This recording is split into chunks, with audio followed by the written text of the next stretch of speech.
Hello বন্ধুরা, তোমরা সবাই কেমন আছো? তো আশা করছি যে যেখান থেকে আমার ভিডিওটা দেখছো সবাই অনেক অনেক ভালো আছো। বন্ধুরা, আজকে আমি তোমাদের সাথে এই পিসটা একটা বম্বে কাট 36 সাইজ ব্লাউজ কাটিং করে দেখাবো। তো তোমাদের আমি মাপগুলো একটু বলে দেবো।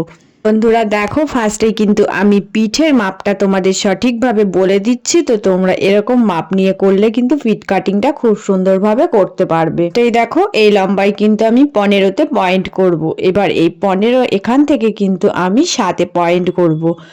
তো 7 থেকে কিন্তু আমি 6.5-এ নামাবো। এটা কিন্তু আমি 36 সাইজ ব্লাউজ বানাচ্ছি। তো এবার দেখো, এই সামনের দিকেও কিন্তু আমি 6.5-এ একটা পয়েন্ট করব। এবার বুকের লাইনটা যার যেরকম মাপ থাকে ওই ফর্মুলায় ফেলেও করতে পারো, না হলে আমি একটা মাপ বলে দিচ্ছি। তো এখানে কিন্তু বুকের লাইনটা আমি 12তে পয়েন্ট করে দিচ্ছি। তো এই লম্বায় 12 রাখলেই হয়ে যাবে। আর নিচের লাইনটা কিন্তু 11। তো এইভাবে করে কিন্তু এই মাপটা করলেও কিন্তু একটা 36 সাইজ ব্লাউজ সুন্দরভাবে হয়ে যায়। তো এবার দেখো, সাইডটা মিলিয়ে দিয়েছি। দেওয়ার পরে এবার এই যে মানে কাঁধের দিকে যে বগলের শেপটা করবে, তো এটা দেখো হালকা রাউন্ডভাবে মেলালেই কিন্তু হয়ে যাবে। তো এইভাবে হালকা রাউন্ডভাবে দাগ টেনে মিলিয়ে দেবে। তো এই সেট আপটা কিন্তু তোমরা 9 থেকে 9.5-এর মধ্যে রাখবে। 9 রাখলেই ঠিক আছে। 36 সাইজ ব্লাউজের ক্ষেত্রে বগলের সেট আপ 9 থাকলে ঠিক একদম। তো এইভাবে করে এই সেট আপটা বের করে এবার কাঁধটা কিন্তু 1/2 ইঞ্চি মতো নামিয়ে দেবে। প্রত্যেকটা জিনিসেরই কাঁধ 1/2 ইঞ্চি নামিয়ে দিতে হয়। তো আমি একবারেই করে নিই, তো তোমাদের একটু বলে দিলাম, ঠিক আছে? তো এইভাবে ড্রয়িংটা এঁকে নেবে, এঁকে নিয়ে কিন্তু কাটিংটা করে নেবে। পিঠের মাপগুলো কিন্তু যদি এইভাবে করে করে রাখো তাহলে কিন্তু কোনো পিঠ কাটিংয়ে ভুল হবে না। তো এইভাবে ফর্মারও বানানো যায়। তো এইভাবে করে তোমরা সুন্দর করে কাটিংটা করে নেবে।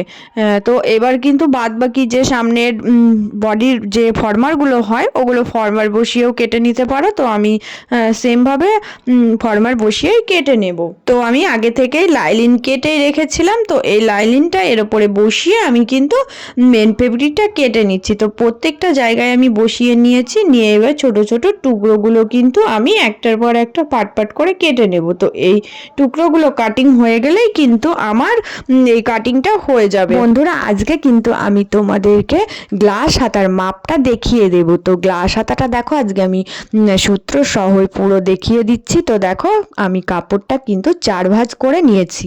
এবার এই লম্বাটা কিন্তু আমি 10.5-এ পয়েন্ট করব। তো 10.5-এ পয়েন্ট করলাম। এবার এই দিক থেকেও কিন্তু 10.5 দিয়ে আমি কিন্তু সোজা একটা দাগ দিয়ে দিলাম।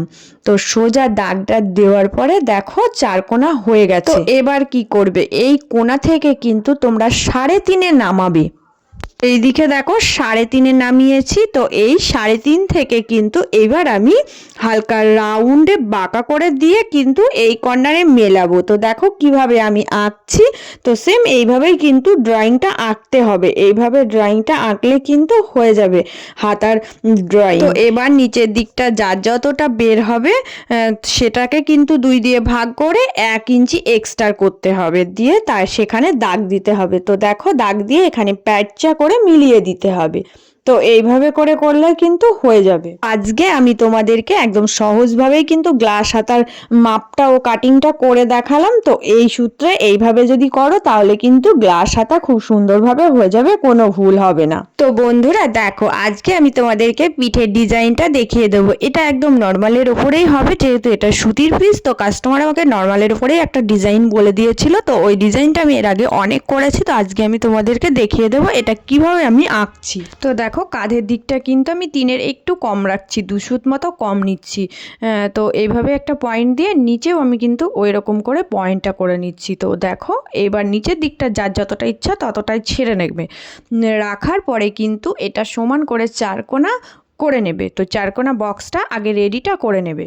তো এবার দেখো ডিজাইনটা আমি কিভাবে আঁকবো। এই যে এই কোণা থেকে ধরলাম, এখান থেকে কিন্তু একদম হালকা রাউন্ডে আঁকবো, রাউন্ডে এঁকে দাগে মেলাবো। মিলিয়ে দাগ থেকে কিন্তু আবার হালকা রাউন্ড মিলিয়ে দিয়ে নিচে দেখো চলে আসছি। তো নিচের দিকটা একটু দেখো কীরকম করে করছি। তো ওইভাবে করে সেম পয়েন্ট করে দেখো এরকম করে মিলিয়ে দিয়ে একটা রাউন্ড শেপে ডিজাইনটা হয়ে যাবে। তো ডিজাইনটা আমি তোমাদেরকে দেখাচ্ছি কীরকম হচ্ছে আর কি। তো এটা কাটিং করে নেওয়ার পরে ডিজাইনের লুকটা কেমন এসেছে তোমরা দেখো। ডিজাইনটা বেশ ভালো লাগে, একদম সিম্পলের ওপরে একটা ডিজাইন, কিন্তু দেখতে বেশ সুন্দর লাগে।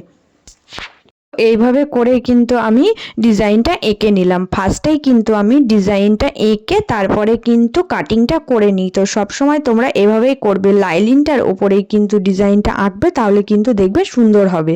তো লাইলিনটা কেটে নেওয়ার পরে আমি মেন ফেব্রিকটার উপরে বসাবো, বসিয়ে এবার আমি কিন্তু কাটিংটা করে নেব। তো বন্ধুরা আমি কিন্তু পুরো ব্লাউজটা রেডি করে নিয়ে এসেছি। তো পিঠের ডিজাইনটা কেমন হয়েছে দেখে তোমরা বলবে। ঠিক এরকম লুকটা এসেছে, দেখো কতটা সুন্দর লাগছে, একদম নর্মাল একটা ডিজাইন। তো এভাবেই আমি কিন্তু আজকের কাটিংটার ডিজাইনটা তোমাদেরকে করে দেখালাম। তো তোমরা সবাই কমেন্ট করে জানাবে কেমন হয়েছে। আর যারা পুরনো বন্ধু তাদের অনেক অনেক ধন্যবাদ ও ভালোবাসা। আর যারা নতুন বন্ধু প্লিজ চ্যানেলটা সাবস্ক্রাইব করে দিয়ে পাশে থেকো। আর সবাই অনেক অনেক ভালো থেকো।